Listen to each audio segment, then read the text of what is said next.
सिंहासन है चमत्कारी, 32 पुतलियों वाला, 32 पुतलियों वाला। इसकी हर पुतली का किस्सा है एक से एक निराला, एक से एक निराला, एक से एक निराला।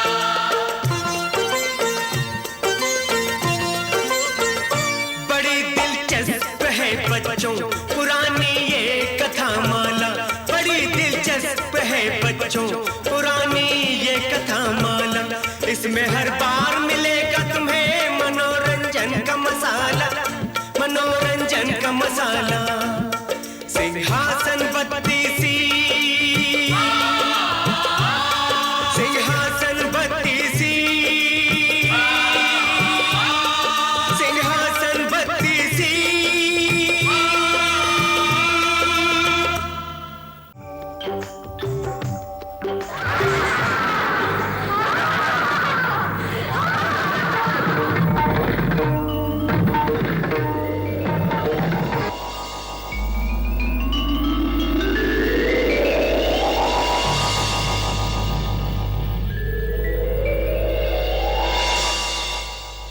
ठहरिए राजा भोज, जरा रुकिए।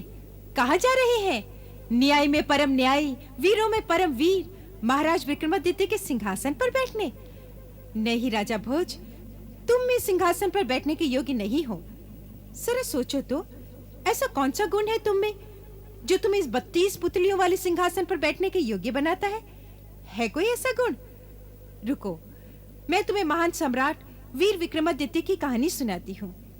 एक दिन की बात है कि प्रजा का दुख दर्द जानने के लिए एक बार वे ब्राह्मण का वेश बनाकर उज्जैनी नगरी में भटक रहे थे। भगवते वासुदेवाय।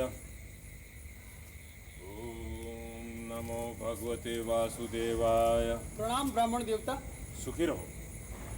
इतनी रात को आप कहाँ निकल पड़े? किसी को खोज रहे हैं क्या? हम ब्राह्मण या तो भगवान को खोजते हैं या किसी धनी को जो अधिक दान दे, और किसे खोजेंगे? अच्छा अच्छा। हमें किसी सेठ के विषय में बताइए जिसने बहुत धन कमाया। क्यों बताएं? तुम्हें इससे क्या? ताकि हम उसके सामने जाके हाथ पसार सकें। और क्या, आप तो जानते ही हो, जो धन चोरी से कमाता है वो दान भी अधिक देता है। वो दिन गए। ये विक्रमादित्य का राज्य है। यहां चोरी से तो धन कमाना संभव ही नहीं। हाँ, सामने एक बड़े सेठ रहते हैं।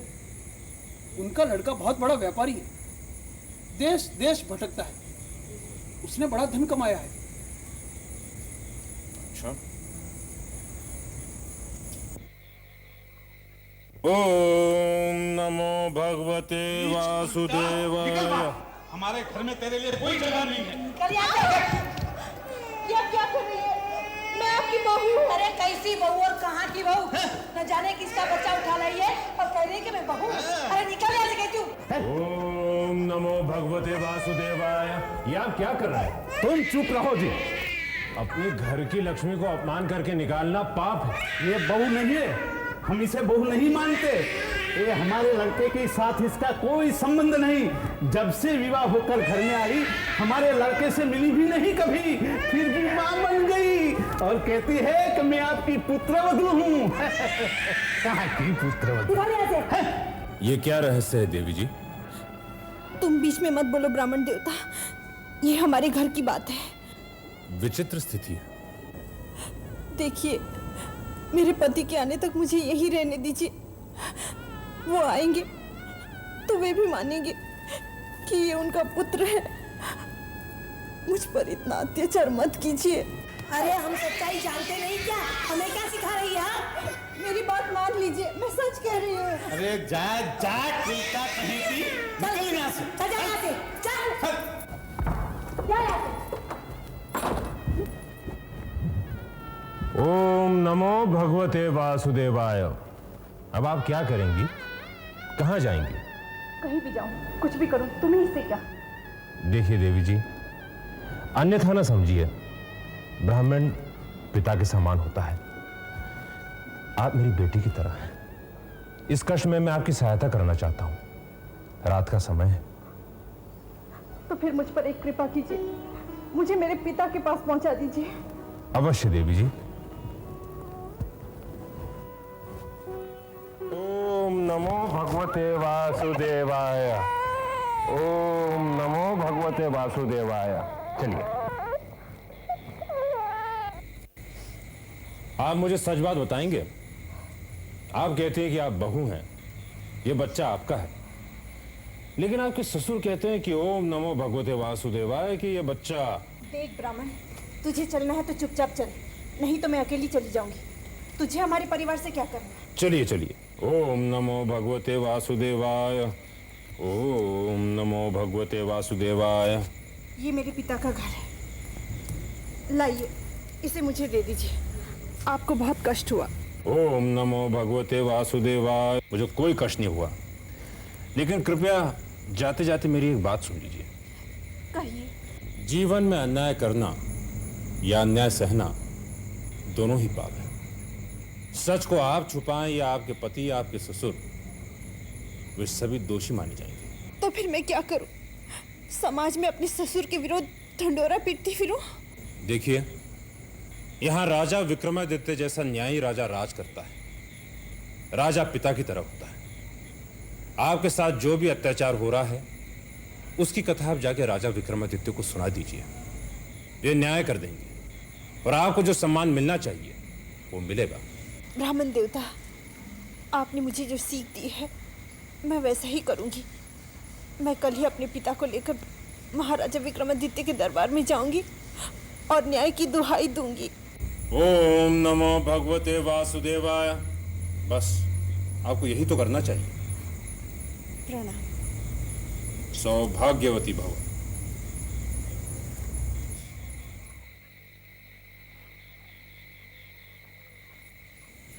ओम नमो भगवते वासुदेवाय। महाराज, नगर के एक सेठ श्याम सुंदर अपनी पुत्री के साथ आया है, आपसे कुछ कहना चाहते हैं। बुलाओ। प्रणाम महाराज।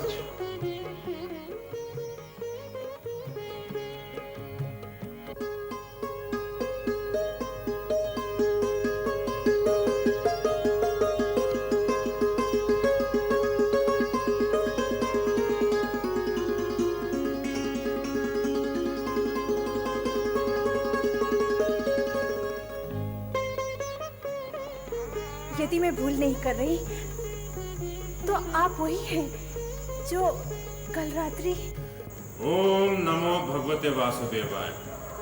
मैं वही हूं।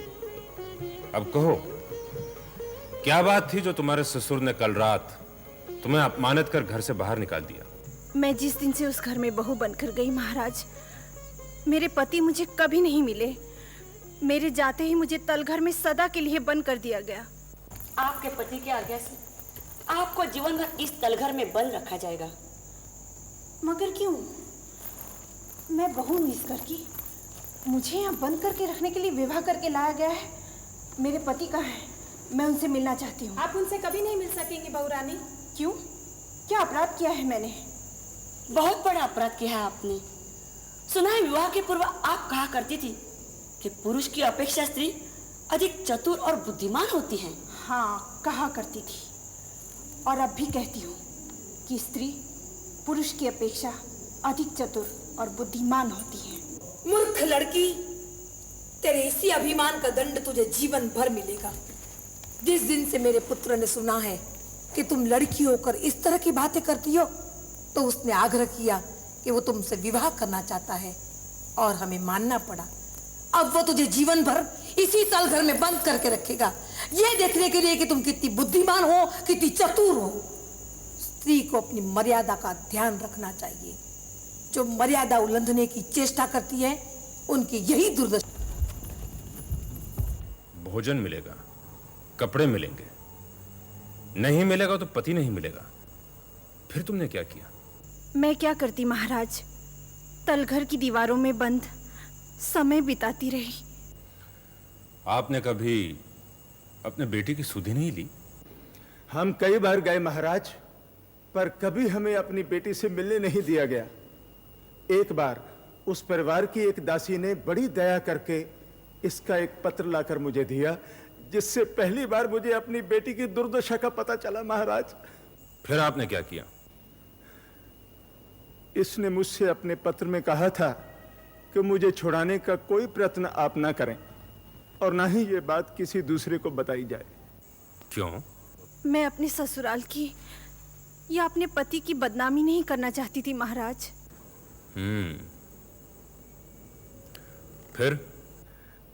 इसने अपने पत्र में मुझसे आग्रह किया कि मैं अपने घर से इसके ससुराल तक एक ऐसी सुरंग बनाऊं, एक ऐसा गुप्त मार्ग जिससे मेरी बेटी जब चाहे अपने पीहर आ सके। आपने बनाई सुरंग? जी महाराज, समय तो लगा पर बन गई सुरंग।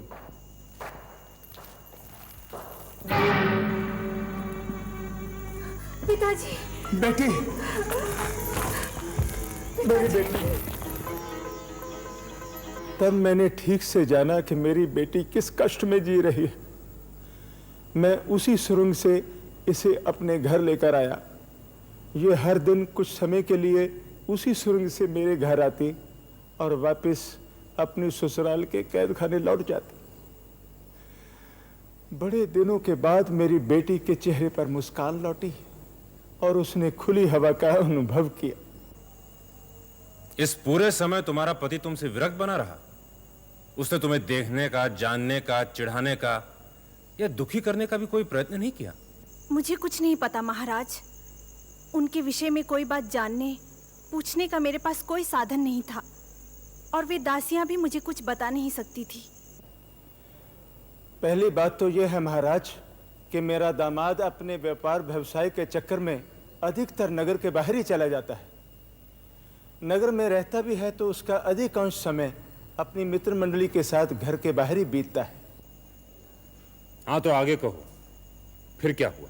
यदि मैं अपने पति को पाने का प्रयत्न नहीं करती तो मेरे जीवन का कोई अर्थ नहीं रह जाता महाराज। अपने पति को रिझाने और उन्हें अपनी ओर आकर्षित करने के लिए मैंने ग्वालन बनने का निर्णय लिया और अपने पिता से कहकर नगर के बाहर एक झोंपड़ी बनवाई, कुछ गाय भैंसे पाली और ग्वालन का वेश धारण करके उज्जैनी के मार्ग पर दूध बेचने लगी। हाँ, इसके बाद क्या हुआ? अरे वो तो उसकी स्त्री बड़ी समझदार थी, सारा षड्यंत्र समझ गई और उसने अपने पति को समझा दिया। मैं नहीं मानता, ऐसा हो ही नहीं सकता। स्त्री में बुद्धि ही नहीं होती, तुम उसे समझदार कहते हो? तुम तो हर बात पर स्त्रियों के विरुद्ध बकते रहते हो। दूध ले लो रे दूध, हाँ दूध ले लो रे दूध। दूध वाली आ रही है। बहुत सुंदर है यार, मैंने कभी सोचा ही नहीं था कोई ग्वालन इतनी सुंदर होती है। तू रोज उसी की प्रतीक्षा में यहाँ इसीलिए बैठा रहता है? और नहीं तो क्या, मेरा बस चले मैं इसे अपने घर ले जाऊंगा। अपने बाप के जूते खाओ।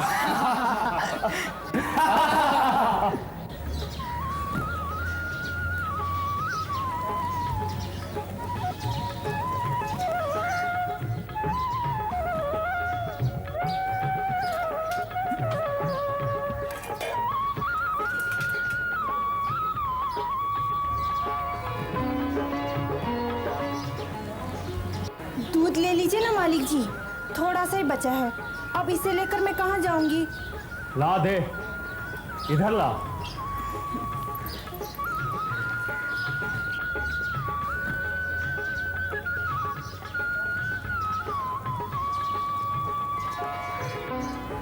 मालिक जी दूध।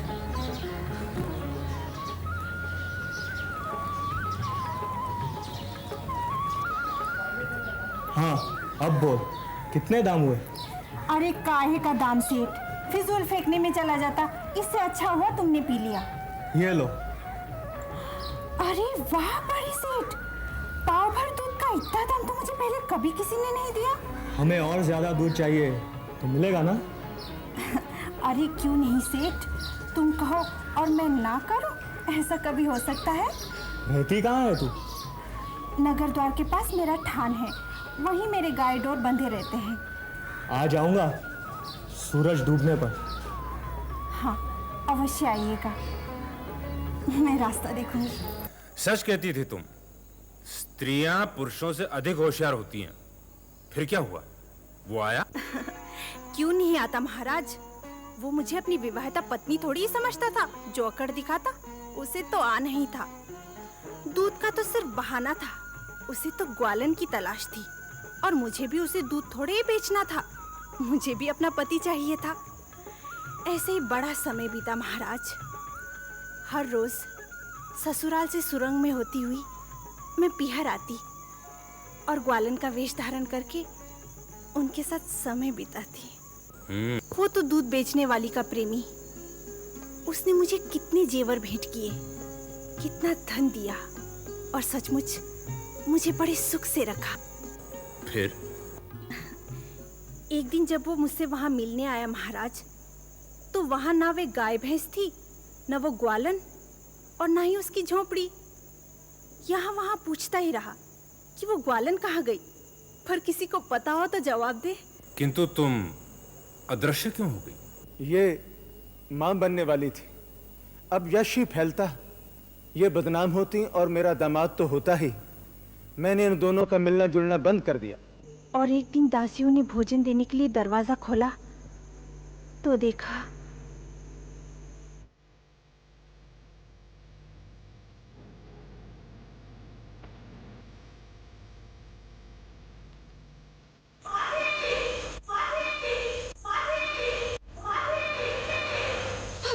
क्या बात है? आपके बहू के बच्चा हुआ है क्या? हाँ हाँ माँ जी, आपके बहू के बच्चा हुआ है। तुम दोनों को दिन में सपने तो नहीं आते? 2 वर्ष से तल घर में बहू अकेली पड़ी है और तू कह रही है कि बच्चा हुआ। हम सच कह रहे हैं। अब चलकर देखें, उनके गोद में बच्चा है। चले चले चले चले माँ जी।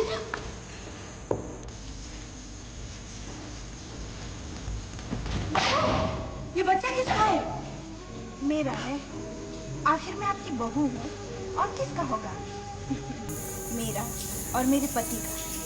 चलो बेटे, दादा दादी को प्रणाम करो। नीच उल्टा और झांकने भी आया तल घर में, जो तुम उसे बच्चे का बाप बता रही है। एक बार उन्हें बुला तो दीजिए। एक बार वो कहते कि वो मुझसे कभी नहीं मिले। झूठी, चरित्रहीन, कब मिला मेरा बेटा तुझसे? कई बार मिल चुके हैं। एक बार हो तो बताऊं? समझ गया। एक उल्टा ने इन दासियों को मिला लिया। जरूर कोई अन्य पुरुष इससे मिलने आता होगा। नहीं, हमें कुछ नहीं पता। इसे अभी इसी वक्त इस घर से निकालिए। अभी तुरंत। एक क्षण इस घर में नहीं रहनी चाहिए। मैंने उन्हें बहुत विश्वास दिलाने का प्रयत्न किया, पर उन्होंने मेरी एक नहीं सुनी। मुझे घर से निकाल दिया। तब तो आप वहीं थे महाराज। ओम नमो भगवते वासुदेवाय। पर इतना होने पर तुम्हारे सास ससुर ने तुम्हारे पति को नहीं बुलाया? मेरा दामाद आजकल यहाँ नहीं है महाराज। मैंने पता लगाया था। वो माल खरीदने विदिशा नगरी गया है। आजकल में लौटने ही वाला है। आजकल में लौटने वाला है? अर्थात हमको चलें तो वो हमें विदिशा नगरी के मार्ग में मिल सकता है।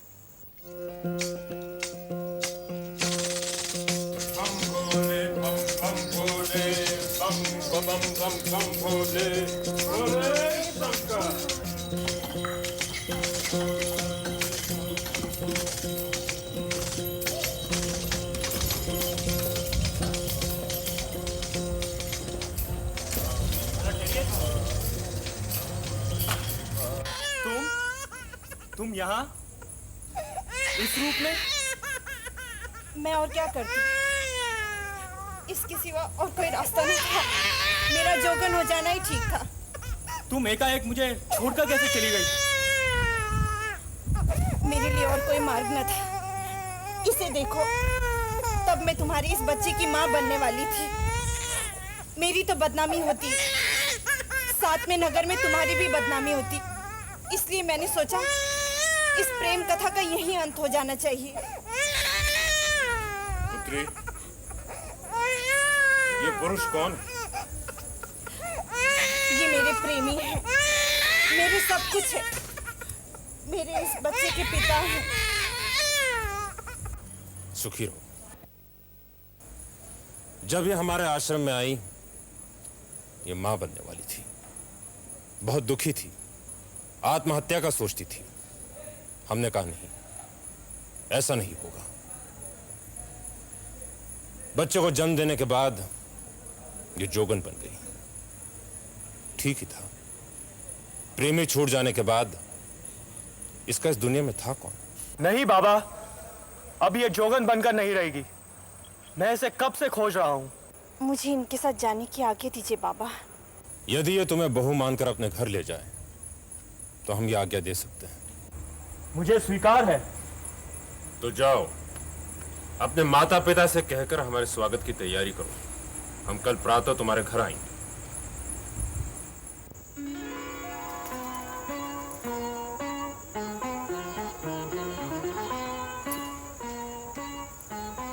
आप भी अपने बहू को आशीर्वाद दे दीजिए। अरे हाँ, यही तो हमारी बहू है। तो वही है, यही आपकी बहू है। यही है वो ग्वालन, यही है वो जोगन, यही है आपके बेटे के बच्चे की मां। और एक बात समझ लो, तुम अपने आप को बहुत बुद्धिमान मानते हो ना, पर स्त्रियां भी तुमसे कोई कम बुद्धिमान नहीं होती। मेरा पोता कहाँ? ये रहा।